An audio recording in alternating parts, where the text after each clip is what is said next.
देखिए, आज के इस अध्याय में हम प्रवाल भित्तियों के प्रकार के बारे में बताएंगे। विश्व के समुद्रों में पाए जाने वाले प्रवाल एक दूसरी प्रवाल भित्ति से निर्माण और आकृति आदि में भिन्न भिन्न होते हैं। इनका वितरण भी असमान रूप से पाया जाता है। अतः प्रवाल भित्तियों को उनकी उत्पत्ति, प्रकृति तथा स्थिति के आधार पर दो मोटे भागों में विभक्त कर सकते हैं। यद्यपि अधिक वैज्ञानिक, तार्किक और जैविक अध्ययन प्रथम प्रकार का है, किंतु भौगोलिक तथ्य दूसरे प्रकार के वर्णन में, अतः यहाँ दोनों ही वर्णनों का उपयोग ठीक रहेगी। प्रकृति और उत्पत्ति के अनुसार प्रवाल भित्तियाँ। प्रवाल भित्तियाँ उनकी उत्पत्ति, आकृति और प्रकृति के आधार पर तीन प्रकार की होती हैं। इनका वर्णन निम्न प्रकार है। अनुतट या तटीय प्रवाल भित्तियाँ, फ्रिंगिंग रीफ। अनुतट प्रवाल भित्तियाँ किसी द्वीप या महाद्वीपीय तट से समीप या संलग्न रूप में विकसित होती हैं। जिस मंच पर प्रवाल श्रेणी का विकास होता है उसके तथा प्रवाल भित्ति के मध्य कोई खुला पानी या लैगून झील नहीं पाई जाती। यदि प्रारंभ में या परिस्थितिवश पानी पाया भी जाता है तो वह समयोपरांत समाप्त हो जाता है या बह जाता है। इन लैगून झीलों में गंदला पानी होने के कारण प्रवाल भी नहीं पाए जाते या मर जाते हैं। इनमें कीचड़ पाया जाता है। प्रवाल श्रेणी कम चौड़ी और समुद्र की ओर खड़े ढाल वाली होती है। इनकी चौड़ाई 1 किलोमीटर के करीब होती है, किंतु कुछ अपवाद स्वरूप अधिक चौड़ा भी होता है। अनुतट प्रवाली का ऊपरी भाग समतल नहीं होता, बल्कि उबड़-खाबड़ होता है। इनका विकास उन स्थानों पर अवरुद्ध हो जाता है जहाँ बड़ी नदियाँ समुद्र में आकर गिरती हैं। अनुतट प्रवाल श्रेणियाँ मुख्यतः दो प्रकार की देखी जाती हैं, जो खुले समुद्रों की ओर बढ़ती हैं या जो किसी अवरोध द्वारा सुरक्षित होती हैं। अनुतट प्रवाल भित्तियों के उदाहरण न्यू हेब्रिडीज में मैस्केलाइन द्वीप के सकाउ द्वीप, दक्षिणी फ्लोरिडा प्रवाल भित्ति, महेतिया द्वीप आदि हैं। देखिए, इस चित्र के द्वारा प्रवाल भित्ति को हम समझ सकते हैं। अनुतट प्रवाल भित्ति अब है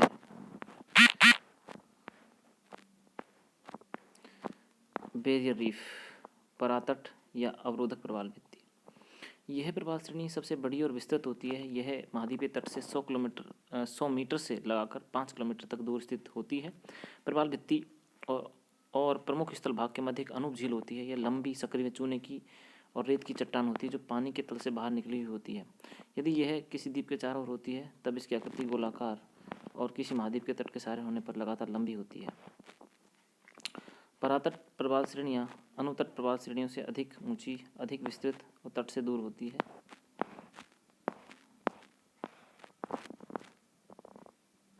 देखिए, चित्र के द्वारा इनको हम देख सकेंगे। प्रवाल भित्ति में स्थित अतुल मात्रा में प्रवाल निक्षेप और तदनुसार 30 फेदों से अधिक गहराई तक फैला हुआ इसका भाग इसकी उत्पत्ति विषयक विचार में कठिनाई पैदा कर देता है। अवरोधक प्रवाल भित्ति का बाह्य और ढाल 45 डिग्री तक होता है, किंतु साधारणतः यह 15 डिग्री से 25 डिग्री के मध्य ही होता है। इस प्रकार की प्रवाल श्रेणियाँ श्रृंखलाबद्ध रूप में रेखावत समुद्र की ओर उन्मुख एक दूसरी भित्ति से सक्रिय जल पट्टियों से विलग हुई पाई जाती हैं। इनमें आंतरिक भाग में कई छोटी छोटी अन्य अवरोधी प्रवाल भित्तियाँ जन्म ले लेती हैं तथा भूल भुलैया मार्ग बना देती हैं। ऐसी भित्तियों को आंतरिक परातट भित्ति कहते हैं। देखिए, अवरोधी अपतटीय प्रवाल भित्ति इस प्रकार की होती है। परातट प्रवाली का सर्वोत्तम उदाहरण ऑस्ट्रेलिया के पूर्वी तट पर स्थित 9 डिग्री दक्षिण अक्षांश से 22 डिग्री दक्षिण अक्षांश के मध्य है। उत्तर में टॉरस जलडमरू मध्य से लगाकर दक्षिण में स्वेन भित्ति तक 1900 किलोमीटर की दूरी में फैली हुई ग्रेट बैरियर रीफ है। देखिए, ये इस तरह से ग्रेट बैरियर रीफ ऑस्ट्रेलिया में पूर्वी तट पर फैली हुई है।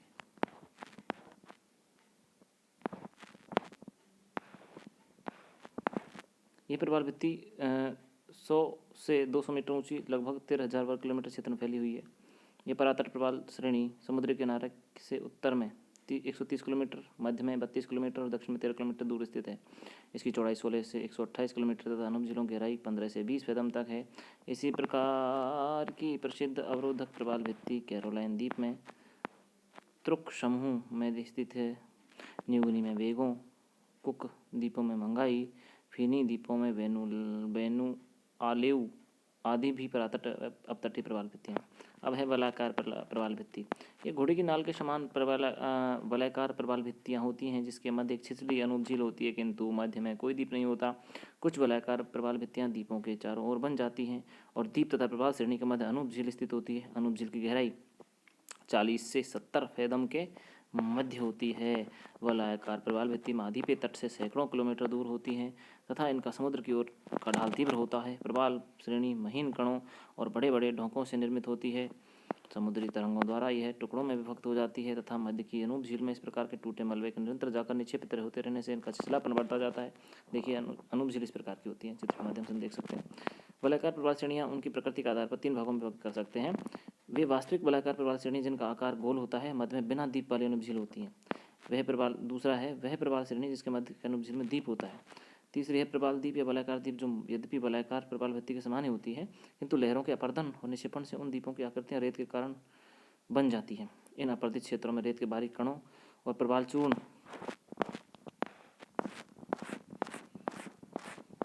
के कारण लैगून के किनारे पर वनस्पति घने रूप में उगाती है। ऐसे प्रवाल द्वीपों में सूडबरी के ग्रीन द्वीप, बंकर और कैप्रीफॉर्न द्वीप आदि प्रमुख हैं। वलयाकार प्रवाल भित्तियों की संख्या दक्षिण चीन सागर, एंटीलीज, लाल सागर, ऑस्ट्रेलिया सागर, मेलागासी के उत्तरी पश्चिमी तट पर, प्रशांत महासागर में फुनाफुटी, फिजी, कैरोलिना के तुर्क प्रवाल आदि में पाई जाती है। फुनाफुटी श्रेणी 12 किलोमीटर चौड़े और 20 किलोमीटर लंबे लैगून को घेरती है। ये पूर्व की ओर से कई जगह कटी हुई है। वहाँ पर अनेक द्वीप पाए जाते हैं, जिनमें फुनाफुटी सबसे बड़ा है, जिसकी लंबाई 10 किलोमीटर और चौड़ाई 500 मीटर है। अब देखिए स्थिति का आधार प्रवाल भित्तियों के प्रकार को हम अगले अध्याय में पढ़ेंगे। धन्यवाद।